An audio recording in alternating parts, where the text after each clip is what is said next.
So, before I begin, this video didn't exactly go the way I wanted it to, but I still think it's useful, so I'm going to publish it anyway.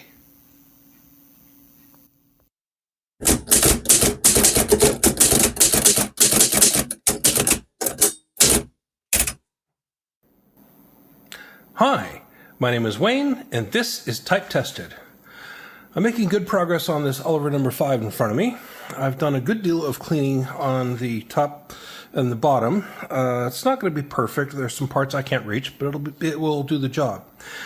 Now, before I took this apart, I was having a problem with one of the shift levers, and I've done some work on it already, just by way of experimentation, and I figured out what's going on, but I wanted to show you before I did the full repair. Now, in order to replicate the problem, I've handicapped the typewriter somewhat, just so that it would behave more like it did before I started looking at it.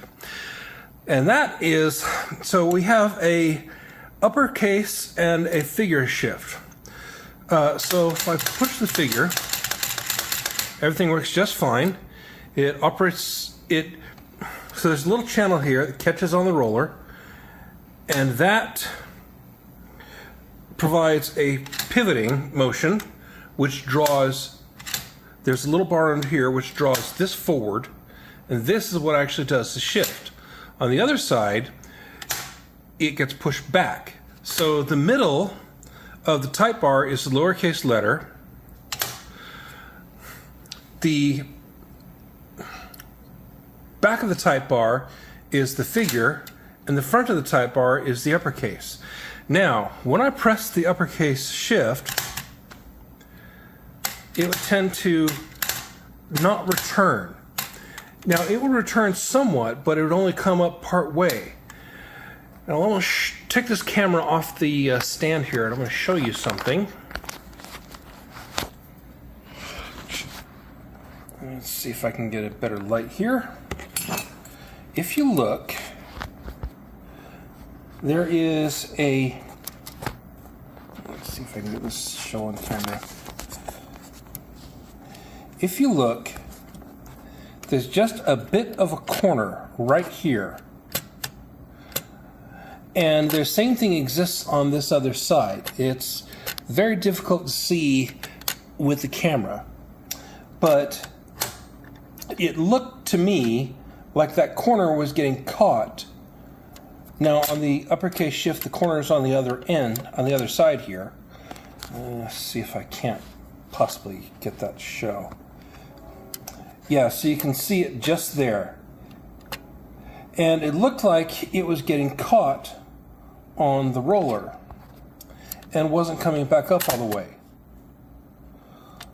So you can see just that motion right there. Well, after looking at it for a little while and understanding how the mechanism worked, I figured out exactly what's going on. I thought I was going to have to actually round out that corner, but now I know that I don't. So let me upend this, and there's a little board I have behind here which I'm going to set roughly right there, so the backstop will kind of sit on it. The typewriter will still lean a little bit forward, but it will stay stable enough for me to actually work on it. And of course, the camera stand's not going to cooperate, but this ought to be just about good enough. So not perfect, but you'll get the idea. All right, so what we have, when I operate the shift, is that, like I said, this is the bit with the roller on it, this is the shaft that pivots, and this is the bottom of the arm that's connected to the escapement. So that is what actually operates a shift, and this pivots on this screw here. Now, when I go to do the uppercase shift, it goes down towards the back and then pops back up. And for it to lock, the lever has to come all the way up. Otherwise, if it's only halfway, a little push will move the A little push will move the carriage and get it out of position. Now, these here are actually the return springs. Well, the primary return spring. So if I take one of them off, you can see it's just your simple torsion spring. But there's a secondary spring over here. And that looks like this. So we have a torsion spring with a loop and a wire spring over here. Now the loop makes this spring a lot stronger than this one. This is a helper spring. And there are actually 3 over here. One for this lever, one for the figure shift, and one for the uppercase shift. Now the uppercase one I took off just to show you what I was looking at, so it would behave roughly like I had it before. I'm going to put this back in place. It's quite easy, you just have to get the end lined up with the hole, if you can hang on to it. It's easier to do this when you don't have a camera in front of you. Okay, so I'm going to pause and replace one of my lights. Okay, now this torsion spring here, there's a little notch right here. Zoom in so you can see. Oops. Little notch right there where the spring goes. So if you look at this one here, you see that the tail, this little straight bit, goes through this hole, and the little loop hook goes around the lever there to hold it in place. All right. Now, what was going on is that this spring had been worn a bit and it wasn't quite strong enough. So let me pull the other one out here so I can show you. They're both identical, but the one that goes on the uppercase shift needs to be just a little bit stronger. So what I'm going to do to accomplish that is I'm going to take it and I'm going to bend it out a bit and open up this loop. Now this loop is what makes this spring so strong, because you're not just folding a bit of wire over as you would be with this sort of spring. You're actually trying to close that loop. So it takes much more strength to do that. So what I'm going to do is I'm going to bend this out just a bit and try to open that loop a little bit. Now, hardened wire, it's hard to do this with, but if I get it to stick a little bit further out, and you can see that the angle of this spring is now a bit further than this one. So let me put this one back on real quick.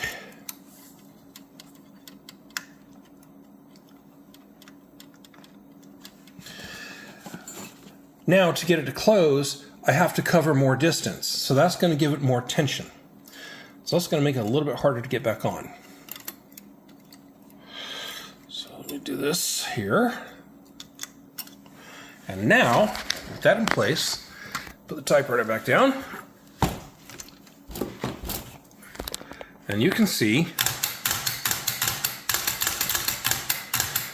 it's not quite as snappy as it should be.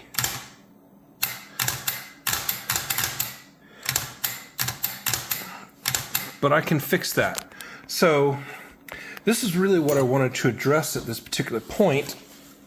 It's trying to figure out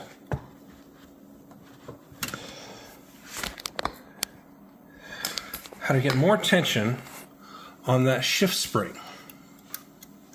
And when you put this in, it can sometimes help to put a screwdriver to make sure it's all the way in there.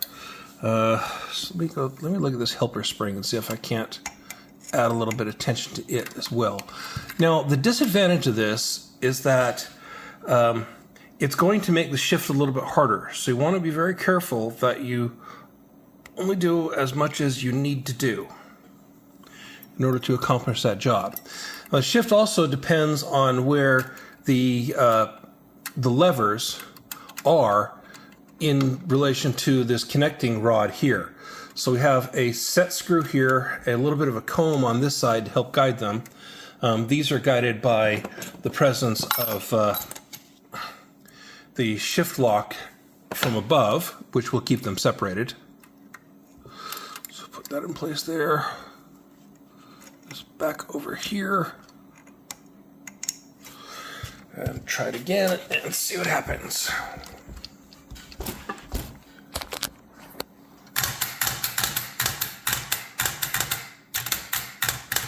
Now this will tend to behave a little bit differently when the carriage is in place.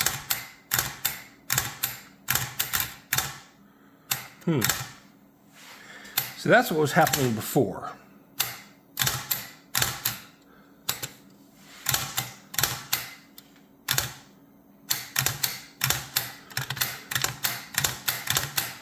Ah, I see what's going on.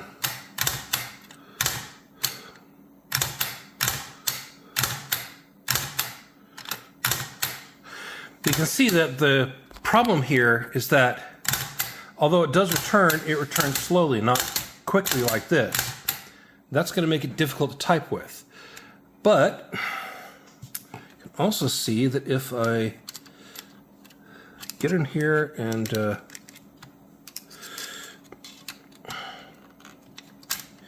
move a few things to the side. Oop. Sorry about that.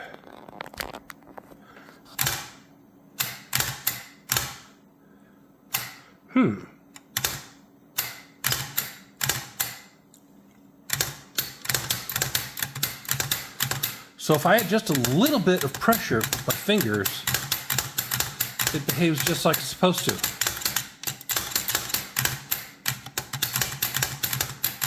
I'm not even adding a pound.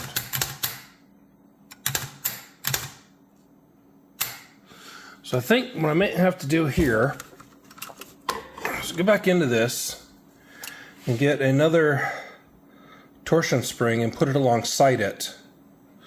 Perhaps reusing both of these positions, see if I can't boost that a little bit more. So,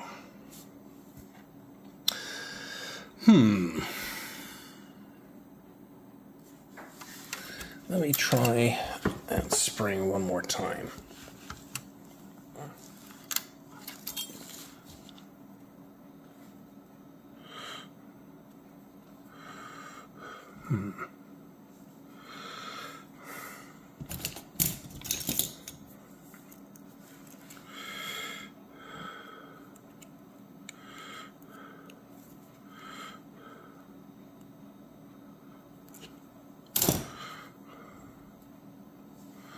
All right.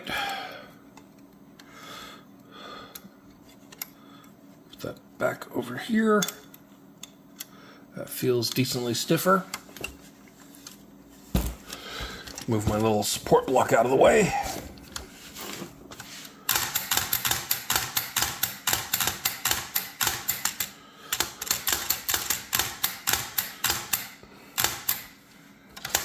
Behaving decently, but it's not staying there.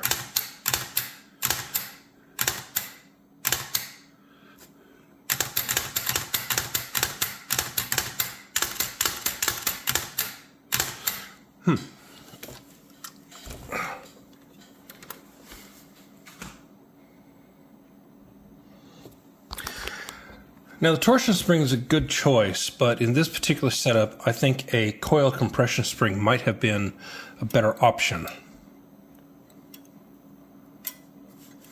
This spring feels quite loose and this one is quite tight. So I know there's really good pressure on it. And one of the things I can do is I can try to offset these just a little bit to try to impart more compression on this spring by virtue of the position of the stop here.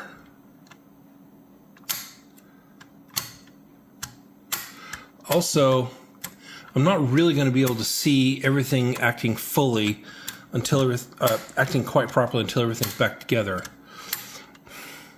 Because like I said, without the shift lock, there's nothing holding these two apart, and they can bind up on each other.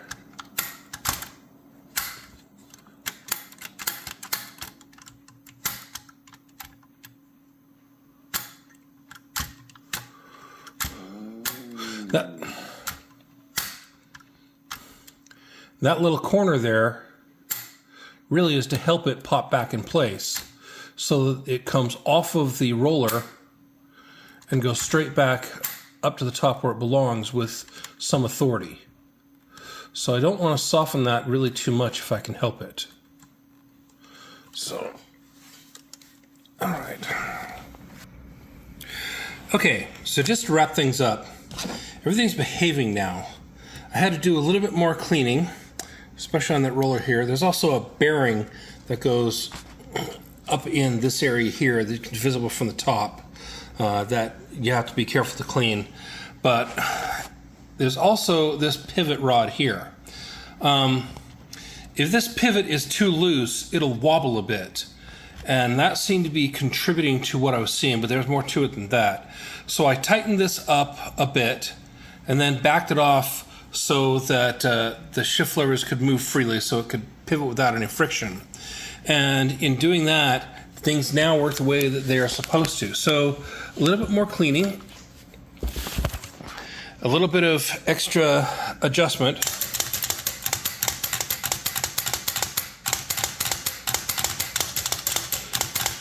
And now everything's working the way it's supposed to. Nice and snappy. I still might add a little bit more tension to that spring. But you can see here, there's the rod down below. If I move it, it should not move laterally. It shouldn't wiggle at all. It should just simply rotate. And if it does move, it's going to get caught up. So,